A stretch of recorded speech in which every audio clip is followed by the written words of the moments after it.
देवरानी को दे दिया गुरुजी, हमारी ननद को दे दिया गुरुजी, और हमको कुछ नहीं दिया, मत दे लो। फिर भी सास की सेवा करना, फिर भी ससुर की सेवा करना, बीमार हो जाए तो हॉस्पिटल लेकर जाना।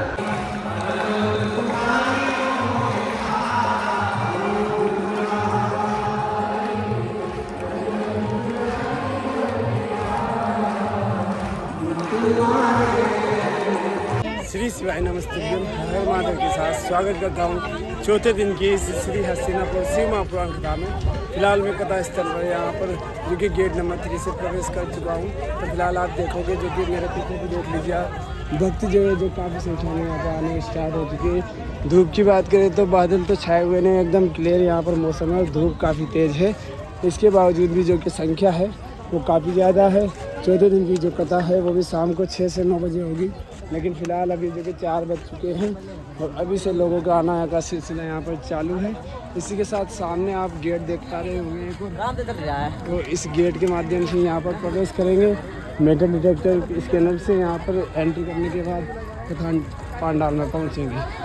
तो देखिए आप सब यहाँ पर क्या स्थिति हुई पड़ी है। यहाँ पर ये तमाम जो दुकानें लगाई हुई पूजा की है या अन्य पूजा सामग्री है, कुछ पानी की बोतलें हैं, चंदन है, आइसक्रीम है, कुछ खाने पीने के स्टॉल यहाँ पे लगे हुए हैं। और पीछे से देख लोगे लोगों का जो आने का सिलसिला काफ़ी ज़्यादा संख्या में है ये लोग जैसे।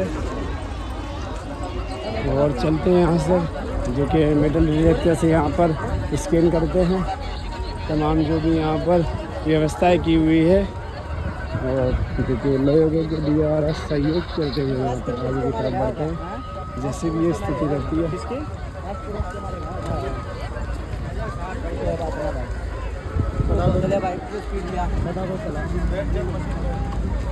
छोटा भी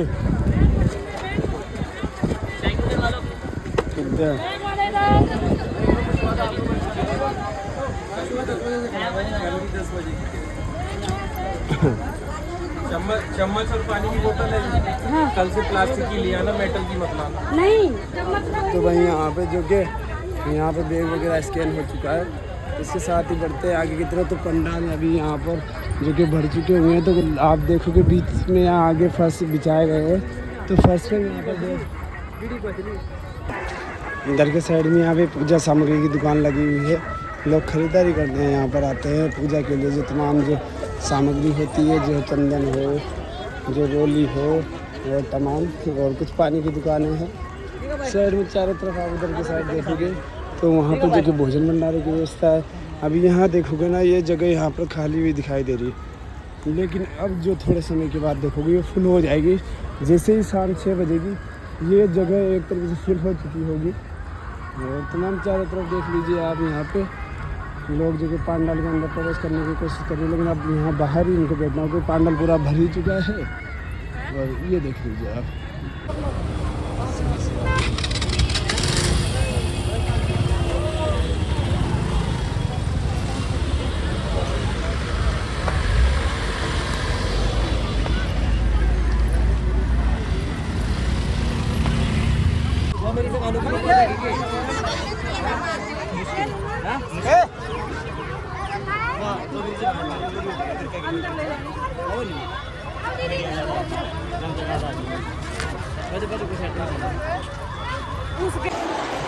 इसी के साथ जैसे ही पंडाल में प्रवेश करते हैं तो लोग यहाँ पे बैठने के लिए संघर्ष करते हुए दिखाई देंगे।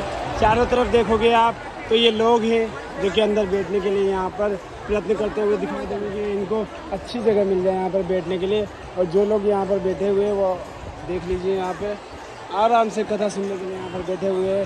डीजे, माइक्स, पंखे और कूलर लगाए हुए हैं। साथ ही LED स्क्रीन भी लगाई गई है कुछ जगह पर। साथ ही चारों तरफ देखोगे ना तो लोग यहाँ पर जो कि प्रवेश करने के लिए प्रतिदिन ही ऐसे ही सिलसिला चलता आ रहा है। चौथे दिन की इस कथा में भी यही हालात है, लेकिन देखते हैं आगे कुछ बदलाव होते हैं तो लोगों को यहाँ पर जन सुविधा मिल पाएगी थोड़ी बहुत। इसी के साथ मुख्य पंडाल की गैलरी में भी देखोगे आप तो यहाँ पे इधर के साइड वो जो डोम गिरा हुआ था वो यहाँ पर कंप्लीट हो चुका है, तो वो भी यहाँ पे भर चुका है पूरी तरीके से।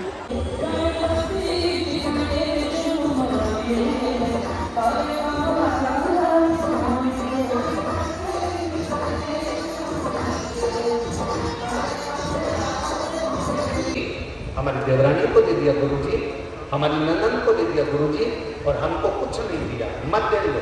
फिर भी सास की सेवा करना, फिर भी ससुर की सेवा करना, बीमार हो जाए तो हॉस्पिटल लेकर जाना, उनके चरणों को दबाना, उनको प्रणाम करना। वो भले पूरा जेवर, पूरी प्रॉपर्टी तुम्हारी देवरानी जेठानी को दे देना मना नहीं है, पर उसका सत्कार तुम करना मत भूलना। क्यों? सास की दी हुई प्रॉपर्टी हो सकता है एक दिन जेठानी का लड़का पूरा की पूरा फायदे में लगाया है, शेयर मार्केट में लगाया है और पूरी प्रॉपर्टी पूरी गोल कर दिया है, पर सास ने जो आशीर्वाद दिया है वो तुम्हारा न डब्बे में जाएगा न फायदे में जाएगा। सास का आशीर्वाद तुम्हारे को उन्नति की ओर लेकर, ससुर का आशीर्वाद तुम्हें तरक्की की ओर लेकर जाएगा। कोई कहे हमारे साथ दिन भर काट देती है, उसको देने दो, उसको देने दो।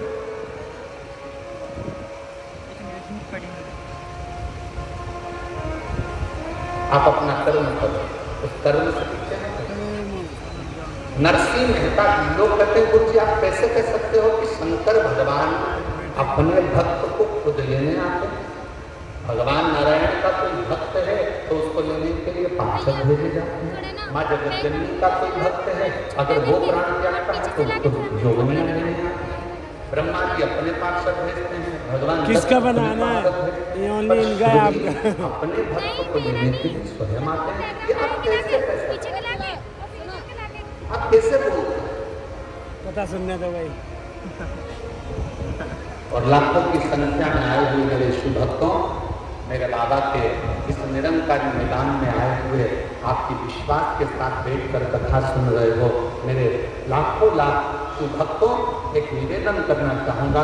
मेरे शंकर भगवान अपने भक्त को लेने आते हैं, इसका प्रमाण आप सतयुग में जाकर मत देखिए, आप त्रेता में जाकर मत देखिए, आप द्वापर में जाकर मत देखिए। भगवान शंकर अपने भक्त को लेने आते हैं, इसका प्रमाण कलयुग में देखिए। नरसिंह मेहता की भाभी ने नरसिंह मेहता को धक्के मारकर बाहर निकाला।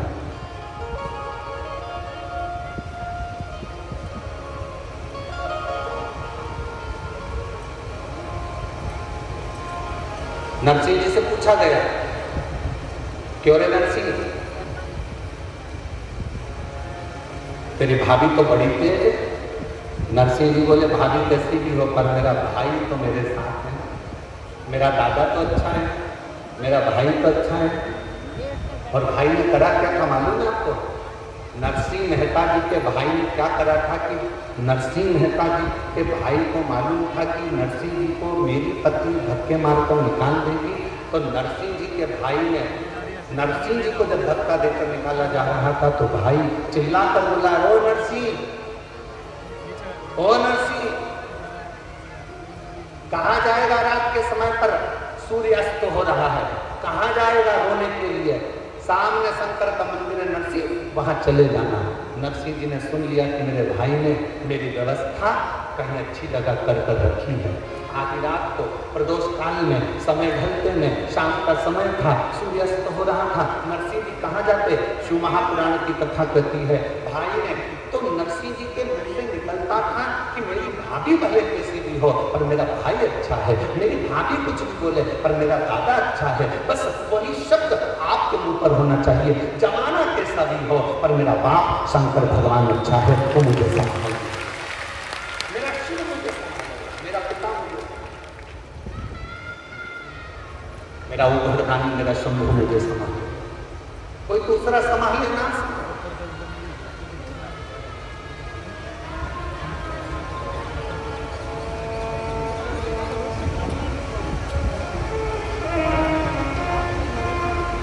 महाराज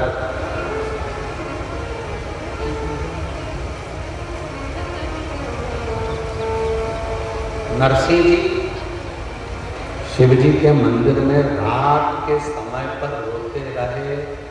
कब? शाम के समय से रोना प्रारंभ करा था और रात्रि हो गई और नरसिंह जी को नहीं मालूम था कि आज मासिक।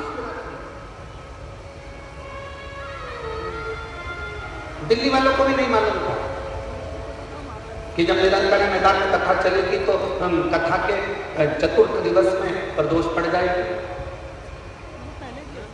दिल्ली वालों को भी नहीं मालूम था कि कथा के 5वें दिन मासिक शिवरात्रि पड़ जाएगी।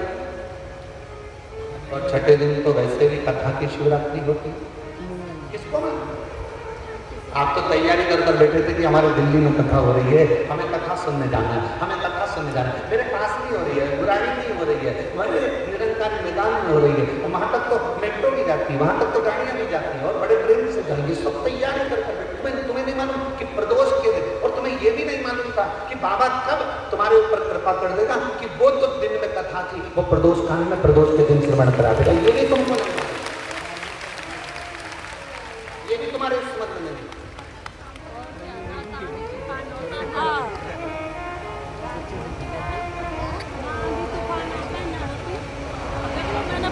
आपको सब दर्शन हो गया ना? ये भी आपके और हमारे स्मरण में है, हमारी चित्तवृत्ति में है।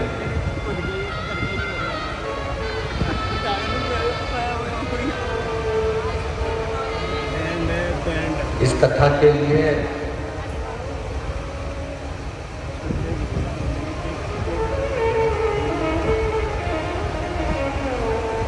आप लोग कथा सुने होंगे, तो हमने एक बार हमारे सीहोर से भी कथा का वर्णन किया था कि एक बार का मन है कि प्रदोष काल में प्रदोष के दिन जो महापुराण की कथा प्रदोष के नाम से ही हो। आप लोगों ने सुना था एक बार पहले, हमने कभी व्यासपीठ पे कहा, दिल था, हृदय था, मन।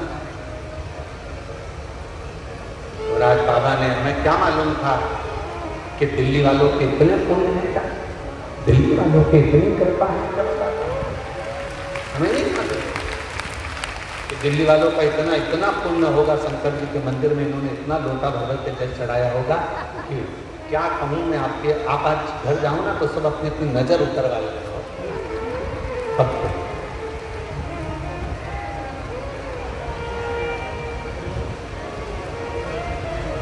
और मैंने तेरे बाबा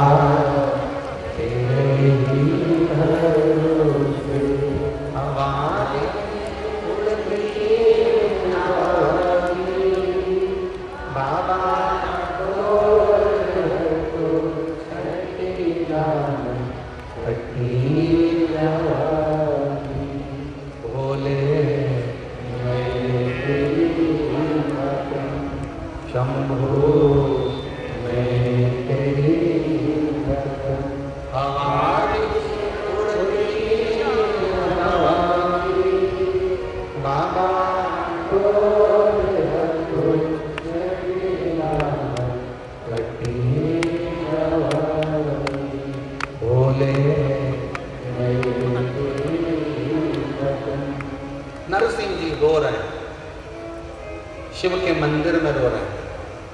शंकर भगवान प्रकट हो गए, नरसिंह जी को नंदी पर बिठाए और गौलोक धाम लेकर चले गए। दुनिया के पहले संत थे नरसिंह मेहता, जो मरने के बाद गोलोक धाम नहीं, शरीर से जीते जी शंकर की कृपा से नंदी पर बैठकर गोलोक धाम तक गए थे। ये शीतक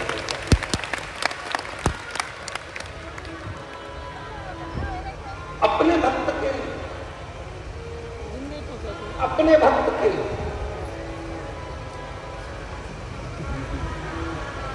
शिव कभी अपने गणों को नहीं भेजता।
सरकार तुम्हें